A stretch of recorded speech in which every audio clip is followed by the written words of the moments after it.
పళనిస్వామి రేపు ఏడిపిడి సీఎం అవుతాడు, ఇవ్వాలి ఖచ్చితంగా.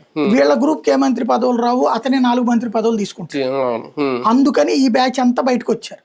కానీ ఇప్పుడు మొత్తం రచ్చరచ్చ అయింది. రాజకీయం చేయడంలో ఫెయిల్ అయ్యాడు విజయ్ అక్కడ. అవునా, ఫెయిల్ అయ్యారు అనుకోవాలి ఖచ్చితంగా. ఎందుకంటే ఆ 25 మందిని సెట్ చేసుకునేసి అప్పుడు ఈ గొడవ ఉండదు. ఇప్పుడు కమ్యూనిస్టులు 2వ రోజు ఏం పెట్టారు, నువ్వు వందే మాత్రం ఎట్లా పాటిస్తావు, లేకపోతే 3వ వేతం కింద తమిళం ఎట్లా పెడతావు, లేకపోతే నువ్వు దానికి సమాధానం చెప్పు దీనికి సమాధానం చెప్పు అంటే బిగించేశారు. అది తలనొప్పి కదా. అంటే సర్దుబాటు చేయడంలో ఫెయిల్ అయ్యారేమో, కానీ సంక్షేమ విషయంలో కానీ అన్నాడీఎంకేలో చీలికి తీసుకురావడం విషయంలో కానీ డిఎంకే కాంగ్రెస్ మధ్య చిచ్చు పెట్టడంలో కానీ సక్సెస్ అయ్యారు. అతను ఏమి చేయలే. అవునా, ఆటోమేటిక్ గా జరిగింది అంతే. అతని ఫీలింగ్ తో ఇక్కడ ఎట్లయితే ఆంధ్రాలో రాజకీయం రచ్చరచ్చ అవుతుందో సేమ్ అక్కడ అతను ఏం చేయలే. అతను అట్ట కూర్చున్నాడు. 5 ఏళ్ళు ఇక పవర్ లేదండి. ఆ బ్యాచ్ లో వచ్చిన భయం. అన్నాడీఎంకే ఒక 5 ఏళ్ళు ఆల్రెడీ పవర్ లేదు, ఇంకో 5 ఏళ్ళు లేకుండా బతకడం.